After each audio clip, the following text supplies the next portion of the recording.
बिस्मिल्लाहिर्रहमानिर्रहीम। पाकिस्तान की सियासी और पार्लिमानी तारीख में आज इंतहाई अहमियत का हामिल दिन है। अगर आज के दिन असम्बली को तहलील न किया जाता और असम्बली 12 अगस्त तक कायम रहती तो यह पाकिस्तान की तीसरी असम्बली होती जो अपनी मुद्दत पूरी करती। लेकिन सियासी लोगों ने अपने सियासी फ़ायदे के लिए जो है ये फ़ैसला किया कि 3 रोज़ कबल अभी तक का जो वज़ीर आज़म का ऐलान है 9 अगस्त को यानी आज के रोज़ वो असम्बली को तहलील करेंगे और इस असम्बली की तहलील के बाद जो है निगरान वज़ीर आज़म का इंतखाब या चुनाव होना है। अपोजिशन लीडर और हुकूमत के दरमियान अभी की जो मालूमात हैं उसके मुताबिक आज जो होने वाली मुलाकात है वज़ीर आज़म और अपोजिशन लीडर की, उस पर अभी तक सवालिया निशान बरकरार हैं। क्या ये मुलाकात आज हो पाएगी? निगरान वज़ीर आज़म का तकर्रुर आज हो पाएगा या नहीं? ये सारे वो सवालात हैं जिनके जवाबात ढूंढने की कोशिश करेंगे। 25 जुलाई 2018 को जो इंतखाबात हुए उसके नतीजे में 13 अगस्त को कौमी असम्बली ने हल्फ उठाया और ये पाकिस्तान की पार्लिमानी तारीख की 15वीं असम्बली थी। और 18 अगस्त को चेयरमैन पाकिस्तान तहरीक इंसाफ इमरान खान वज़ीर आज़म मुंतखब हुए। पहली मरतबा उन्हें धचका लगा मार्च 2021 में जब सैनेट के इंतखाबात हुए, जब हमने देखा कि सैयद यूसुफ रज़ा गिलानी और हफीज़ शेख का इस्लामाबाद में वफाक की सीट पर मुकाबला था, जिसके नतीजे में सैयद यूसुफ रज़ा गिलानी कामयाब करार पाए। इस धचके को महसूस करते हुए चेयरमैन पाकिस्तान तहरीक इंसाफ और उस वक्त के वज़ीर आज़म ने ऐवान से एतमाद का वोट लिया और अप्रैल 2022 में उन्हें दूसरा धचका लगा जब 1 साल कबल ही उन्होंने एतमाद का वोट लिया था। उसके फौरी बाद अप्रैल 2022 में अपोजिशन एक बार फिर यकजा हुई और फिर हमने पाकिस्तान की पार्लिमानी तारीख में ये देखा कि पहली मरतबा एक वज़ीर आज़म के ख़िलाफ़ कामयाब अदम एतमाद हुई, जिसके नतीजे में 23वें वज़ीर आज़म मियाँ शहबाज शरीफ बने। इस पूरी पार्लिमान की 5 साला कारकर्दगी क्या रही, हुकूमत की कारकर्दगी क्या रही, आज नियो न्यूज़ की स्पेशल ट्रांसमिशन में इस पर बात करेंगे। हमारे साथ मेहमान जुड़ते रहेंगे। इस वक्त जो मेरे साथ मौजूद हैं जावेद नूर हैं, नेशनल असम्बली को रिपोर्ट करते हैं। जावेद बलोच साहब हैं, इस्लामाबाद स्टूडियो से हैं। हम आपको अपडेट करेंगे वज़ीर आज़म और अपोजिशन लीडर की मुलाकात पर जो सवालिया निशान है उस पर भी ज़रूर जावेद से सवाल करेंगे। लेकिन मैं चाहूँगा कि जावेद नूर पहले हमें असम्बली की 5 साला जो कारकर्दगी रही कौमी असम्बली की, जो कि 15वीं कौमी असम्बली है, वो उन्होंने किस तरह रिपोर्ट की और किस तरह उन्होंने मुख्तलिफ पाया इन्हें पिछली असम्बलियों से, क्योंकि काफ़ी अरसे से जावेद रिपोर्ट कर रहे हैं नेशनल असम्बली को। जावेद, खुश आमदीद कहता हूँ आपको। आज का दिन हिस्टोरिकल और तीसरी असम्बली होती अगर 12 अगस्त तक जाती, लेकिन अब इसने 2 दिन पहले डिज़ोल्व हो रही है, तो फिर भी हम कहते हैं कि हैट्रिक के करीब रही पार्लिमान। तो आपके ख्याल में कैसी रही कारकर्दगी पार्लिमान की? बिल्कुल आप दुरुस्त कह रहे हैं कि ये असम्बली जो है कई हवालों से मुनफरिद है। यानी पहली बात तो ये कि 2 असम्बली के बाद ये असम्बली जो है अपनी मुद्दत टेक्निकली पूरी नहीं कर रही और 3 दिन पहले जो है ये तहलील होने जा रही है। इसके अलावा इस असम्बली ने पहली मरतबा ये देखा कि एक वज़ीर आज़म जो है उन्होंने वो वज़ीर आज़म बने, एतमाद का वोट भी लिया, लेकिन उसके बाद फिर वो अदम एतमाद का शिकार हुए। तो पहली मरतबा एक वज़ीर आज़म जो है इस असम्बली में अदम एतमाद की वजह से जो है वो अपनी नशिस्त जो है वो खो बैठे और फिर अपोजिशन में गए। यानी इस असम्बली ने 2 कायदे ऐवान देखे। गुज़िश्ता असम्बलियों में भी ऐसा हुआ, लेकिन ये पहली मरतबा हुआ कि एक कायदे ऐवान जो है वो अदम एतमाद का वोट का शिकार हुआ और ये असम्बली जो है ख़त्म हुई। इसके अलावा हमने देखा कि 4 बरस तकरीबन जो है या पौने 4 बरस जो है वो तहरीक इंसाफ की हुकूमत रही और उसके बाद फिर जो अपोजिशन थी जो बड़े गिले शिकवे करती थी हुकूमत से, वो बरसर इक़्तिदार आई और तकरीबन आप कह सकते हैं कि 14-15 महीने से ज़ायद अरसा जो है ये मौजूदा हुकूमत जो है ये बरसर इक़्तिदार रही। और इस असम्बली की अगर हम बात करें तो ये कानून साजी बुनियादी तौर पर असम्बली का काम है, लेकिन कानून साजी का अमल जो है इस हुकूमत के दौर में बहुत सुस्ती का शिकार रहा। जावेद 1 मिनट के लिए आपको यहाँ रोकूंगा। बिल्कुल, कानून साजी जो स्पीडी हुई इस असम्बली की कारकर्दगी पीटीआई के दौर में क्या रही और पीएमएल-एन की कोलिशन के दौर में क्या रही, उस पर भी बात करेंगे। लेकिन लेटेस्ट आपके पास क्या अपडेट्स हैं? आज चूंकि कौमी असम्बली का इजलास, अलविदाई इजलास भी होना है, ज्वाइंट सेशन भी होना है, वहाँ प्राइम मिनिस्टर ने एक एड्रेस भी करना है, लेकिन एक और अहम चीज़ होनी है जो वज़ीर आज़म और अपोजिशन लीडर की मुलाकात है, तो उसके हवाले से कोई अपडेट्स आपके पास हैं? जी बिल्कुल, इस हवाले से जो है पहले तो ये ख्याल था कि जो शब गुजर गई है उस पर कोई फ़ैसला होगा, लेकिन फ़ैसला ना हो सका। अब ये मुलाकात जो है जो अभी कुछ देर में कौमी असम्बली का इजलास शुरू होना है और ये अलविदाई इजलास है। उसके बाद फिर 5:30 बजे पार्लियामेंट का मुश्तरका इजलास होगा जिसमें वज़ीर आज़म जो है वो अलविदाई खिताब करेंगे और उसके बाद जो है फिर इशाइया दिया जाएगा और इशाइये के बाद जो है तवक्को है कि अपोजिशन लीडर और कायदे ऐवान के दरमियान मुलाकात होगी। 3 नामों पर तबादला ख्याल होगा और इस पर तवक्को की जा रही है कि इस पर किसी नाम पर इत्तेफाक हो जाएगा।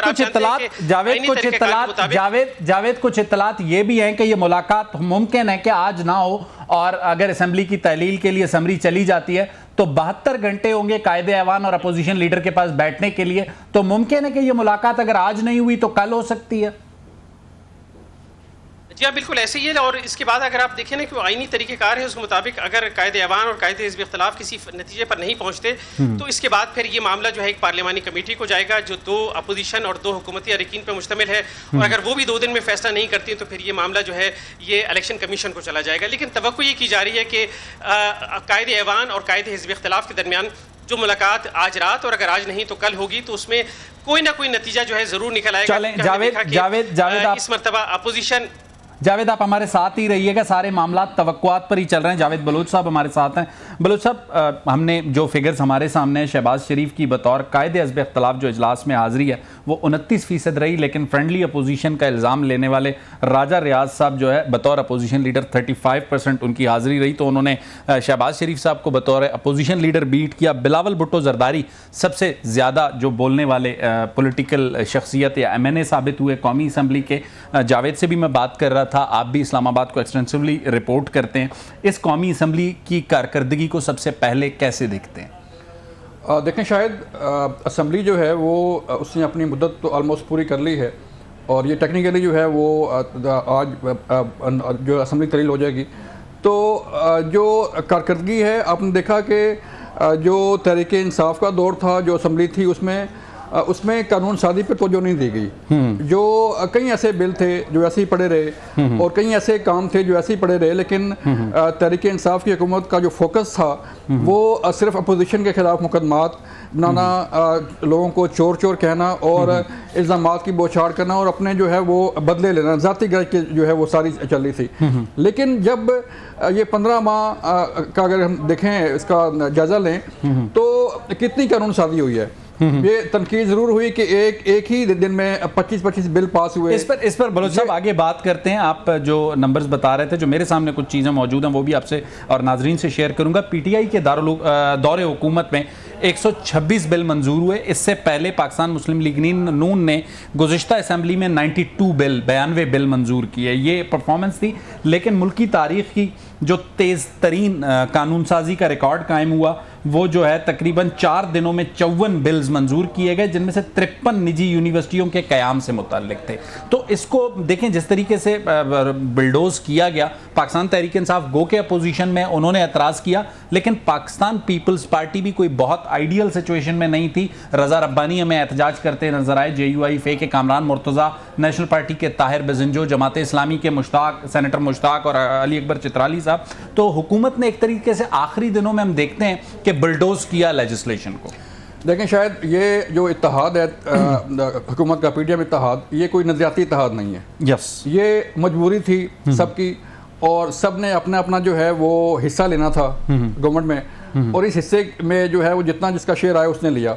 अब रही बात जो कानून साजी हुई, तो नून लीग जो जिसके पास PM-शिप थी, जिसके पास जो है वो ताकत थी, उन्होंने अपना जो है वो अपने काम करवाने के लिए अपना जो एक एजेंडा था उसको पूरा करने के लिए कानून साजी। देखें, अब जो 23-24 बिल पास किए गए, चार्टर दिए गए यूनिवर्सिटियों के, क्या मकसद था उसका? तकरीबन 35 निजी यूनिवर्सिटियों के बिल। तो उसका मकसद क्या था? देखें, जब ये आप लोगों को नवाजते हैं आखिरी दिनों में इतनी कानून साजी करते हैं, इतने चार्टर जो है मंजूर किए जाते हैं, तो इसका मतलब ये है कि आपके कहीं ना कहीं मफादात जो है वो पॉलिटिकल स्टेक्स को सेफगार्ड किया गया, जो है वो कर रहे हैं। तो इतना सबने तनकीद की। रज़ा रब्बानी जो इत्तेहादी हैं उन्होंने बिल फाड़े, सेनेटर मुश्ताक ने जो है वो उनका अब देख लें, इरफान सिद्दीकी साहब का देख लें, उन्होंने भी एतराज़ किया, उन्होंने जो एतराज़ किया था, उन्होंने जो तनकीद की गवर्नमेंट में रहते हुए, गवर्नमेंट के राइट हैंड है शहबाज शरीफ साहब के, नवाज शरीफ साहब के, लेकिन उन्होंने तनकीद की।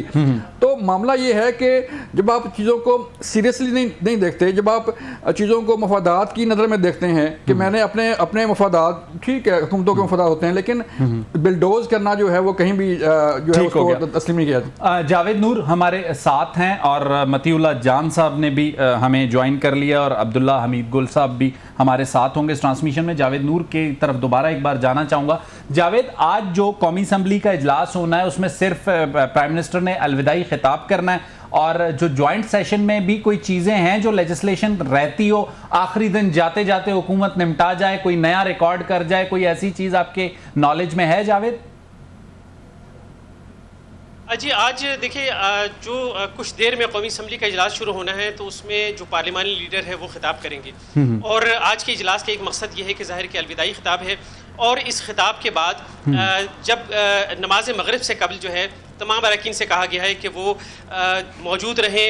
एक तस्वीर बनेगी जो एक रिवायत है, पार्लिमानी रिवायत है कि हर बरस जो भी पार्लिमान है यानी कौमी असम्बली या सेनेट ख़त्म होता है तो एक इज्तिमाई तस्वीर बनती है, तो एक तस्वीर आज बनेगी और इसके लिए ख़ास तौर पे एहतमाम किया गया है और इसके जब तस्वीर एक बन जाएगी उसके बाद जो है फिर पार्लियामेंट का मुश्तरका इजलास शुरू होगा। पार्लियामेंट के मुश्तरका इजलास में वज़ीर आज़म जो है अलविदाई खिताब करेंगे और उसके बाद इशाइया होगा। इससे पहले जो है सेनेट का इजलास भी शुरू होने वाला है और सेनेट के इजलास में भी जो कौमी असम्बली से एक तवील फहरिस्त जिसका तस्करा जो है जावेद बलोच साहब ने और आपने किया कि बहुत सारे बिल जो है जो कौमी असम्बली से पास हुए अब जरूरी है कि ऐवान बाला यानी सेनेट से भी पास हो, तो एक तवील तरीन एजेंडा जो है आज सेनेट का भी हम देख रहे हैं, एक तवील एजेंडा है और वो बिल जो कौमी असम्बली से पास हुए थे अब सेनेट से भी अगर आज सेनेट से पास नहीं हुए तो फिर ये लैप्स हो जाएंगे, खत्म हो जाएंगे। तो आज सेनेट ने भी एक तवील कानून साजी करनी है। मतलब जो कौमी असम्बली की हमने रिकॉर्ड साज इनिंग्स देखी 54 बिल्स की, उसी को जो है सेनेट भी आगे लेके चलेगी। मतीउल्लाह जान साहब हमारे साथ मौजूद हैं। मती भाई, आपको आवाज आ रही है? अच्छा, मतीउल्लाह जान साहब अभी हमें थोड़ी देर में ज्वाइन करेंगे। अब्दुल्ला हमीद गुल साहब हमारे साथ मौजूद है। अब्दुल्ला, आपको मेरी आवाज आ रही होगी। मैं जावेद बलोच और